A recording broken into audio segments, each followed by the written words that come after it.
I'm CWO4 Victor Pinion, U.S. Navy retired, telling some stories of my naval career.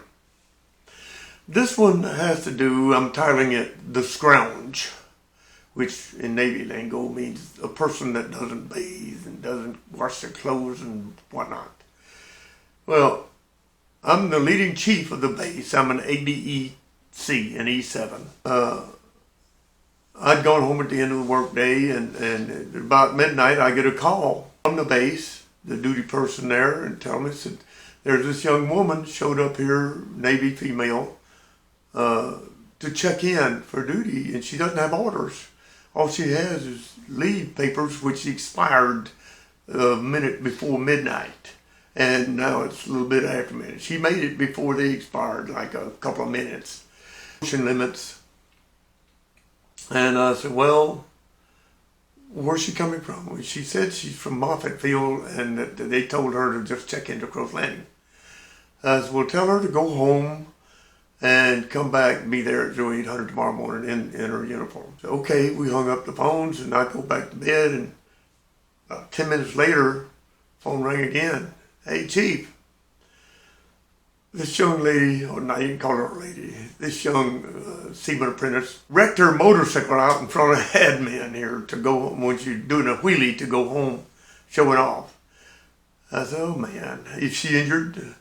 No, Chief, she doesn't seem to be injured. I said, well, how about her bike? Is it damaged? Yes, it is. I said, well, take her home and tell her to have a relative, somebody bring her back tomorrow. In uniform and report to me in my office. Okay, well, they did. And the next morning at about 08:30, she appeared in my office. I had never seen another Navy person as scroungy as this young woman was. I mean, just never. She smiled. Her teeth were mossy green, where she never brushed them. Never brushed them. Her hair was all tangled up a mess. She didn't brush or comb it either. She hadn't bathed an unknown amount of time. Her dungaree uniform, she had worn it for a week or so before she went on leave. It was all sweat and stained and sweat dirty and greasy and just filthy, and she had just balled it up and put it in the bottom of her sea bag when she went on leave, and that's where it'd been for the last month. And she just pulled it out of the bag and put it on. Wearing her Navy shoes, they were all scuffed up. She wasn't wearing any socks. She wasn't wearing a bra. Her shirt tail wasn't tucked in. And she wasn't wearing a belt. So I did a little inspection on her and told her all the things I saw that was wrong with her. I said, you go home and clean yourself up. Brush those filthy teeth. Brush and comb that hair. Wash and at least wash your dungaree uniform so it's clean. But Chief, I don't have a toothbrush. What? I don't have a toothbrush, no toothpaste. Well, that's apparent. I don't have any soap to bathe with. I reached in my pocket and pulled out a $20 bill and handed it to her and said, now you do. You come back here tomorrow morning clean. So she left. She come back the next morning. She was a lot cleaner, but she was a long ways from clean. I sat her down and I interviewed her. Nobody liked her where she was stationed in Moffett Field. She was in VP 31, P3 squadron there. They had sent her TAD, temporary duty, elsewhere just to get rid of her because nobody liked her. She was a scroungy, scungy, unkempt person. The Navy just doesn't abide by that. You must be squared away, clean and neat, and have good hygiene. Well, she clearly didn't, and I think that's one of the main reasons people didn't like her. Well, she told me that when her leave was getting ready to expire, she didn't have any money. She's black broke, and she called her TAD command, which was the Naval Air Station at Moffett Field, and they told her to just check in at Crow's Landing. They didn't really want her at all. They didn't care about her, wanted to get rid of her.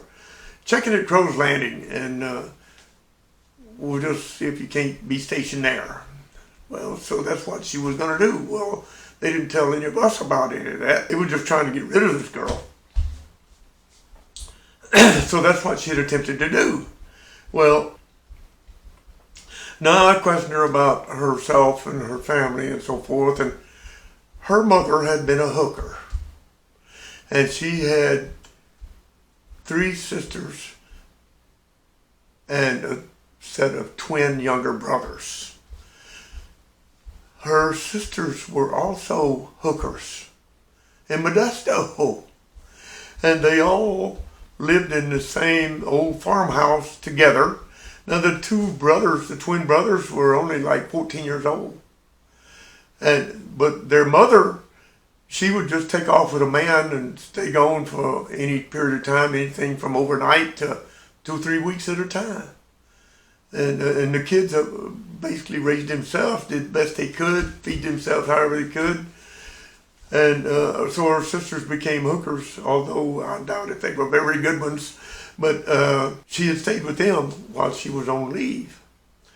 And her appearance kind of, in my opinion, reflected their lifestyle. So, and she thought maybe she could help them and so forth and on and on.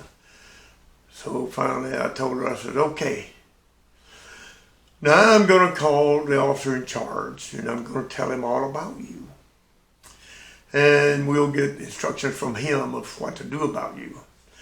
You go back out and admin. So I sent her back out in the front office. The 2 yeomen out there, second class and seaman apprentice, did not want her around anywhere.